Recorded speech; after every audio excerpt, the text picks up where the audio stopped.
Guys, this is Ed with the Kaizen Effect, and where I'm at right now, I'm at the amphitheater at Swarthmore College. And what I want to talk to you about today is making the right choice in life. This is a very important topic because when you come to a fork in the road and you have a lot of different paths you can travel down, it's very important that you pick the right path. Because depending upon that path you actually choose to walk, you're going to open doors and close doors, and that's going to pave the future of your existence. So to motivate you as to why you should be caring about this topic, let's take a look at the classic example of making a big choice in your life, and that's the choice of going to college or not going to college. So let's first focus on what happens when you choose to go to college. When you choose to go to college, you open a lot of doors and opportunities for you, but at the same time, there are a lot of consequences associated with that. So if you choose to attend college, you're going to have a lot of opportunities ahead of you in the future. You're going to have a lot of doors that are opened up that you can walk through in terms of job opportunities, in terms of the skills you can develop and bring into the world with you when you travel. Okay? But at the same time, there are a lot of consequences and somewhat negative things associated with that in the sense that you have to invest a lot of time and energy in what you're doing. And that time and energy could be filled into different passions in your life, and it could lead to different fruits. For example, you could choose to establish a company, and you could pour your energy and effort into that, and it could reap some great fruits that could benefit you in the future. So when you choose to go to college, you take a path that opens a lot of doors in front of you, but at the same time, that's done at the expense of your time, energy, and effort without any guarantee of any future fruit at the end of that road. Now let's look at the other case. What happens if you choose not to go to college? In that case, what happens is, a lot of doors will be closed in front of you, and you might not have a lot of opportunities in terms of jobs and different things that you can pursue in the future. But at the same time, you could take that time and energy that was initially invested in that education, and you could pour it into your passions, things you enjoy, and that can lead to also some great things. For example, you could pour that energy and effort into starting a company, and if that's successful, that can lead to a great career choice. So as you can see, depending upon what choices you make, especially in this example, when you're choosing to go to college or not, that's going to open doors, close doors, and the doors that are open and the paths that are open that you can travel, they're open at the expense of your time, energy, and effort. So when you're making choices in life, you have to make sure that you make the great choice in the beginning from the get-go, to make sure you're going down the choice with a lot of opportunities open, a lot of doors open, and make sure that's aligned with the purpose that you're trying to attain and trying to fulfill in your life. Because that's going to pave what you do for the rest of your life. Based upon any decision you make, that's going to greatly affect your future. So make a wise decision. Think about what you're doing. Make sure that the decision you're making is something that is aligned with your core values, goals, and purpose, and you will ensure that the path you're trying to walk is a path that will lead you towards fulfillment. So now that you have a general sense of how important it is to make good choices in your life, such that you can pave a good future for yourself and open a lot of doors and opportunities for you, let's take a look at what happens when you come to that fork in the road and you have to choose what path you want to go down. And in order to really understand what's going on here, I'm going to back up a little bit back to caveman days. So back in those days, survival was contested. It was not guaranteed as it is in modern society to an extent. For example, you had to go out, you had to get your food, you had to find your shelter, and when you leave your home, there's a chance that maybe, for example, a saber-toothed tiger is going to jump out and eat you. So survival is very difficult, and for that reason, you have a lot of evolutionary pressure on yourself in the sense that when you have some free time, or you're able to choose what kind of activities you pour your time into, you're going to pour that into activities that guarantee survival. For example, you might learn how to gather berries for food. You may learn how to hunt. You may engage in strength, conditioning, and training. And you engage in a lot of activities that build you up as an individual. And, that evolutionary pressure is going to push you to go down the path that is going to lead to the best version of yourself such that you can maximize your rate of survival. Now, what happens in modern society? In modern society, things are a bit different, okay? You know, your food is almost guaranteed, your shelter is almost guaranteed, and survival is at a very high rate compared to back in those days. For example, even if you work maybe a minimum wage job and you just scrape by, when you walk outside of your home or your shelter, you know, there isn't going to be a saber-tooth tiger that's going to jump over the fence and eat you. You know, you're probably not going to die very easily when you walk outside of your home, right? That's one of the great things of modern society. But that comes at a great cost because you no longer have this evolutionary pressure on yourself, right? Because what happens if you don't hone your skills, hone who you are, and improve all of your abilities? What happens? Nothing. Nothing happens.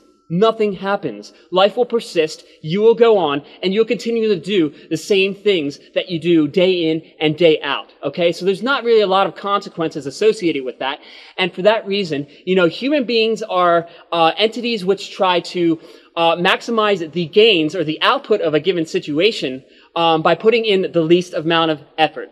So if survival is guaranteed, then you're going to be compelled and conditioned to take the easy way out, right? You're going to be pushed to take the path of least resistance, the path that makes you feel good, the path that gives you instant gratification and satisfaction, right? You're going to slip right into that path. And as examples of this, let's take a look at, for example, maybe the choice of diet. So since things are guaranteed and you're not trying to get to the best version of yourself, when you pick out your diet, for example, you might choose to eat instantly gratifying foods, foods that are highly processed, that are crammed with, you know, a lot of carbohydrates and high fructose syrup that, you know, it doesn't give you the attention span, it doesn't give you that clarity of thought and the ability to drive through your problems and make stuff happen. You choose to eat these instantly gratifying foods instead of filling yourself up with nutritious things that allow you to think clearly and become the best version of yourself.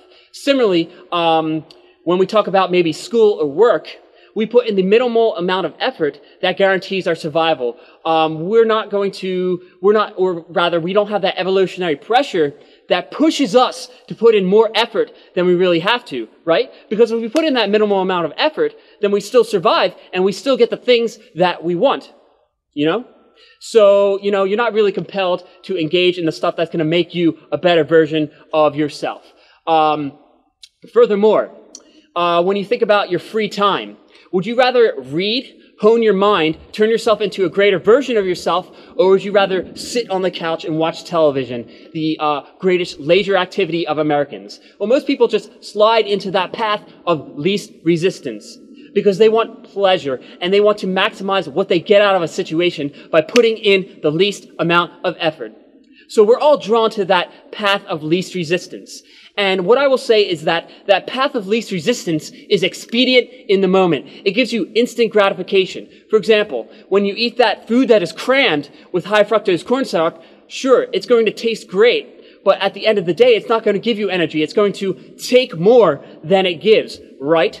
When we have the choice of reading or watching TV and we fall into that easy path of least resistance and watch the TV, it may be fun in the moment, but afterwards you're going to be cloudy. You know, you're not going to be as focused. You're not going to be as determined to get the things done that you want to get done. Okay? So the path of least resistance, it's expedient in the moment, but in the long run, it hurts you. It's the path of atrophy, of destruction, of decline of your mind and your body. Okay? So when you choose to take the path of least resistance, you're going to enjoy the moment, but in the long run, you're going to keep doing the things time and time and time again. You're going to do things over and over. That's the path of atrophy. That's not where growth happens.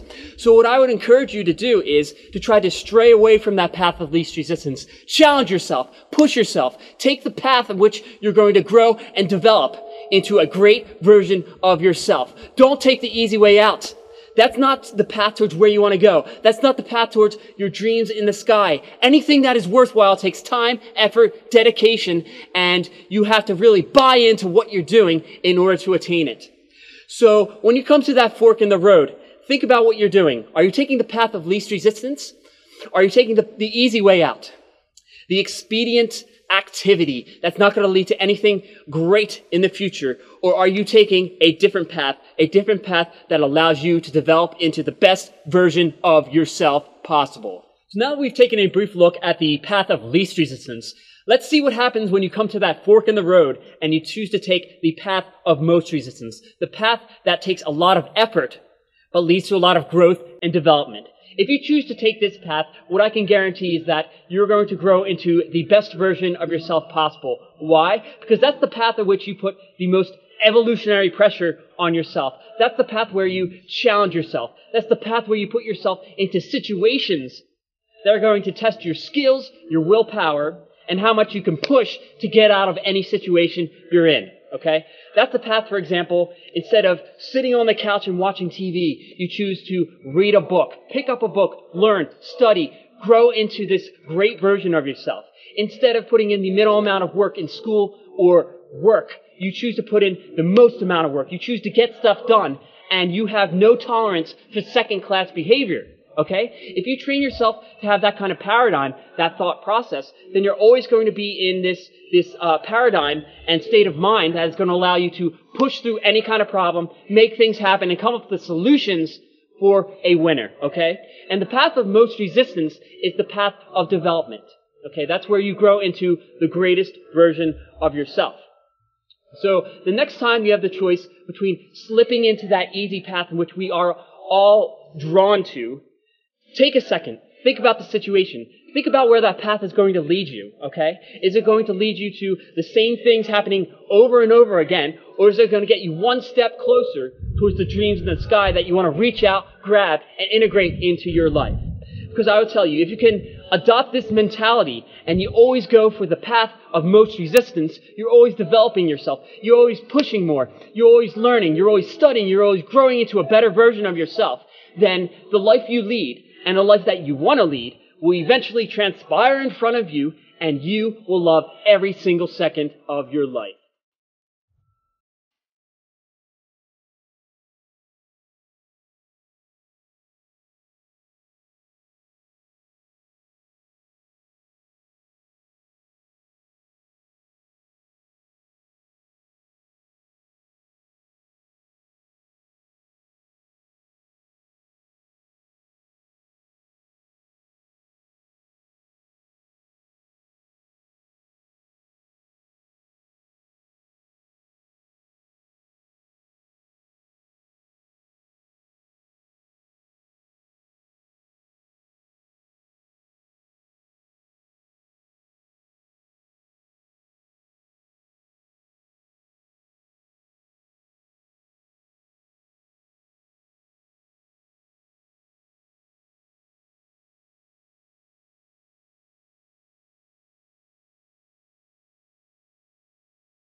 Now, in order to drive this idea and point home for you, I want to share with you some of my personal experiences in which I came to a fork in the road, and I had a choice between the path of least resistance or the path of most resistance.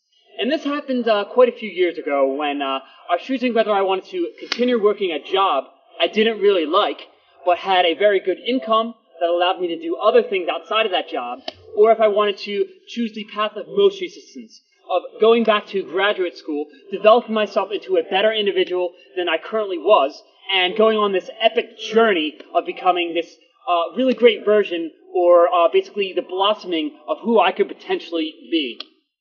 And like all of us, initially I was drawn to that path of least resistance, right? Because my survival was guaranteed. I had this nice income, I had my own place, I had my own friends, I had a place I lived at that was very beautiful. I like to do a lot of hiking, as you can see. I'm up here on a hill, a rock, a cliff, and I was in an area that had a lot of that stuff around. So I went hiking basically almost every weekend, and things were good. But when I was at work, I was very miserable because I wasn't doing the things I wanted to do. Because innately, I'm an engineer, I'm a physicist, and I like being challenged. I like working on problems that I'm intrigued by, and then I can dig deep into and pretty much like suck the marrow of life out of them. And I wasn't given a lot of opportunities like that in work. Now, I don't want to take a negative disposition on what I was going through at the time, but, I wasn't really challenged enough, and I wanted more out of life. And, I was drawn to that nice salary, that nice comfortable life, and having, my own place and this situation I was in. I was drawn to that. I wanted to sustain it. I didn't want to actually take it away and jump into something new that could develop me into a greater version of myself, allow me to blossom into this nice individual that I wanted to become. Okay? So, as a result of that, I was drawn to staying towards this, inside this job, and working this job that had a very nice, high salary that I could have lived very comfortably in for a very long time. But when I looked at the situation, I saw all the growth and development that was available to me in that different path, that path towards most resistance of going back to graduate school, studying something I really want to study, and pursuing possibly a doctorate degree, okay? So, if I take that path, when I was thinking about it, if I actually went and pursued that path, what would have happened is I would be put into this situation that challenges me. Yes, I would have to invest a lot of time, effort, and dedication in order to take that situation and develop it into something that's going to allow me to grow into something else. But it was the path towards development. It was the path towards something better. It was the path that will allow me to walk towards happiness and true sustainable success, right? So, when I saw that and I was able to think about it clearly, about all that I could grow into, that started to draw me towards it. And I know it would take a lot of effort and a lot of diligence, but if I put in the time, the effort, and I bought into everything I was going to do, then I had to trust that I would become this better version that transcends beyond this current comfortable situation I was in. And I'm glad I actually took that path. I eventually decided that I was going to take a leave of absence from my job and pursue this new endeavor, this new challenging thing, and go to graduate school. Okay? And now, it was a good thing I did that, because when I chose to do that, I made the conscious decision that I was going to take all the hard paths. I was going to take the path that was least walked. The path that, all the weeds that are grown in there, that is actually hard to walk on. The path in which you have to pave that path for you. You need to figure out what happens. You need to figure out, or rather, you need to be the wolf, not the sheep. You need to be the individual who makes stuff happen and who thinks for him or herself, okay?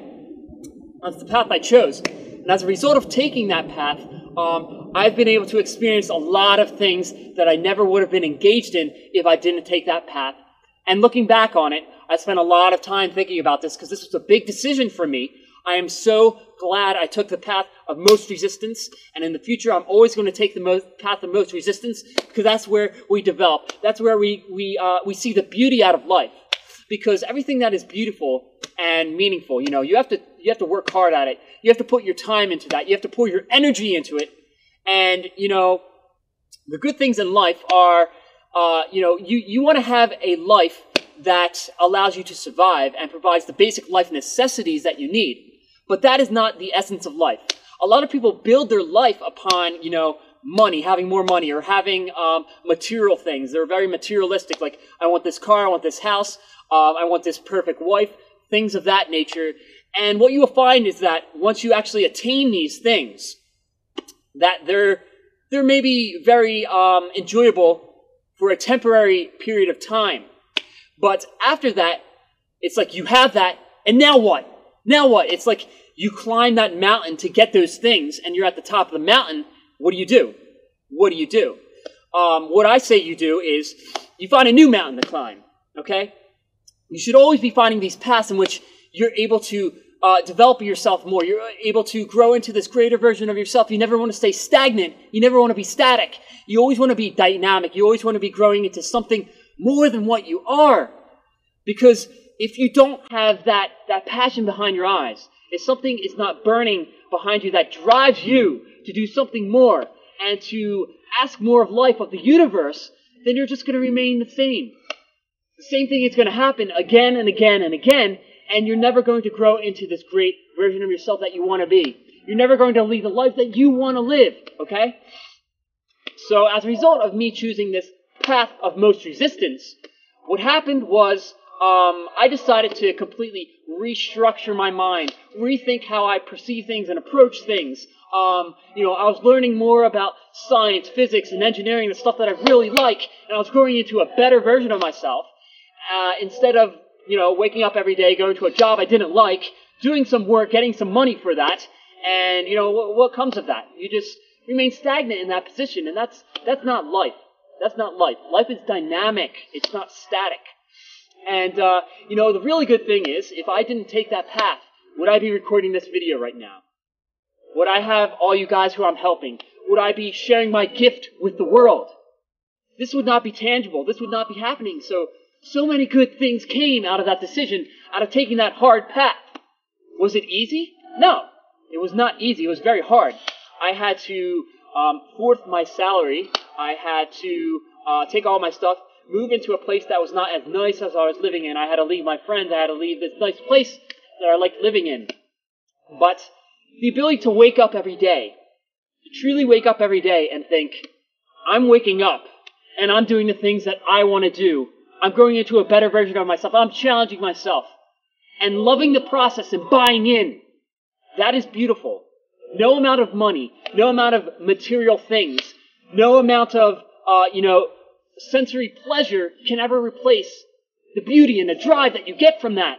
Once you get into the journey and you buy in, you're always growing, and you're always working towards something that is greater than who you are. The drive you get out of that, the energy and the passion and pleasure, it's so overwhelming. It takes you over and it puts you into this nice state in which you're always growing towards something better. So the next time you come to that fork in the road, I challenge you to take the path of most resistance. Since we don't have evolutionary pressure on us to survive, you're going to be drawn to that path of least resistance. But what I say is take the time. Take the time to think what that's going to do to you, where that path is leading you.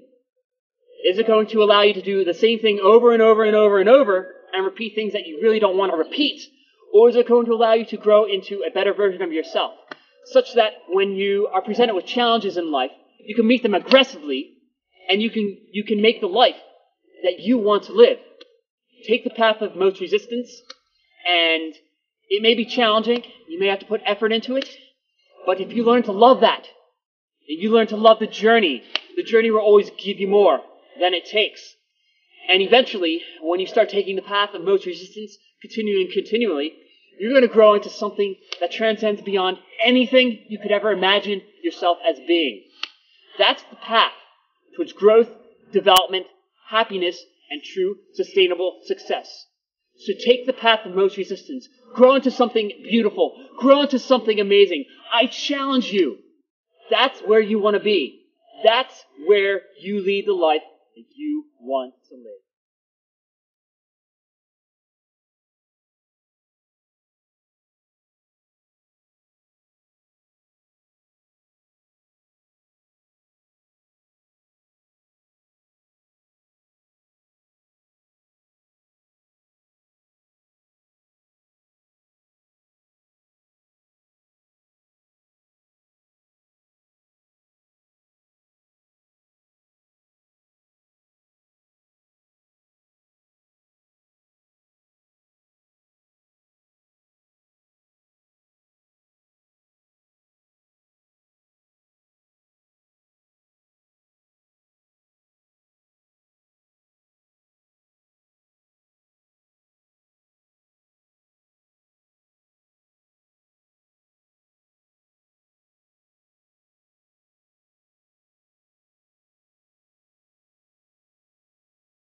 So after reviewing the videos you just watched, I realized that one central idea that I wanted to discuss in these videos was not discussed, so let's do that now. And that has to do with the topic of how you should perceive your tendency to fall into this path of least resistance, and really how you can transform that perception such that it always works for you and can be of service to you.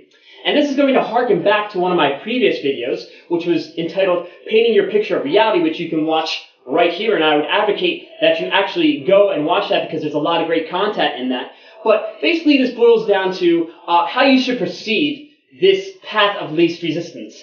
And if you just watch the videos that discuss it, you're going to think that this is something that is very negative, that you want to stray away from. And you're right. You don't want to fall into the path of resistance all the time because it's the path of atrophy, the path of destruction where you don't grow and develop as a human being.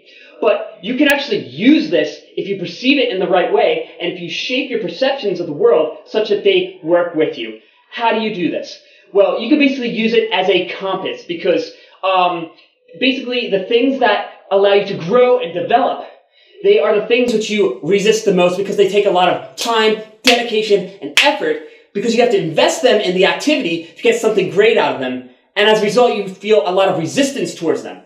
So basically, when you come to a fork in the road and you're trying to make choices, the thing that you feel the most resistance to is usually the thing that you should do right now, the thing that needs to be done, okay? It's the path towards growth and development, okay? But you can use that feeling as a compass because it points towards the path of most resistance that is going to allow you to develop. So basically, this sense of resistance is your compass, and it's always going to point towards the true north principles, the path that is going to get you to where you're going to reap the most benefit out of a situation, the path where you grow the most, the path where you develop the most. So when you're trying to choose things, if you perceive this path of least resistance as something that works for you, that guides you towards the path you should really go to, you can use that for yourself. So when you're trying to make a decision and you feel yourself falling straight away in an activity, most of the time, now I don't like to make generalizations, but most of the time, that's usually the path of most resistance, the path of expedient satisfaction and pleasure. And it does not necessarily lead to the path of growth, of development, the path that you really need to get to. For example, if you're trying to figure out what you should do for the day, and you wake up and you're like, I want to watch this movie, I want to watch TV, I want to freaking eat chocolate all day, and, I don't want to get anything done. Is that probably the most wise decision? Maybe on occasion, but good things should be done in moderation, okay? So instead of doing that, you might have maybe some schoolwork you can get ahead on. You might have some lesson plans for your work or something of that nature that you need to get done. And if you push through that resistance, then you could actually engage in those activities, get them done, get some results that can help you grow, and that can help you adopt that mentality of doing that thing that is going to allow you to grow into the greatest version of yourself. So in this sense, you can use that feeling of resistance as a compass to guide you to what you need to do. So, as I stated in my previous video of painting your picture of reality, you can take anything, whatever it is, regardless of whether it's negative, regardless if it's something that, weighs you down and does not give a lot to you. You can take it. You can reframe that situation into something that always works for you, something that could be of use to you. And if you do this with the path of least resistance, you're always going to know what path you should take, or you're going to have a sentiment as to what paths you should take such that you can get the most growth and development in any given situation. So when you're at that fork in the road and you're trying to figure out what path you should take, okay, take a look at what you feel. Slow down. Analyze those things. Think about it logically, but also be connected to your emotions, your feelings, how you feel about the situation. And if you feel that you're drawn to it automatically prior to thinking about it, usually, that can serve as a compass that tells you that's going south, that's going backwards. It's not going towards the true north principles that you want to instill in who you are and who you want to become. Okay? So, when you're making these decisions, take a look at that, use this compass, and use it as a tool to allow you to go down to the path where you're going to have the most doors open for you, the most opportunities, the most growth, the most development, and what you will find is that the situation will work for you, it will be of service to you, and you will make the choices that pave a great future for yourself.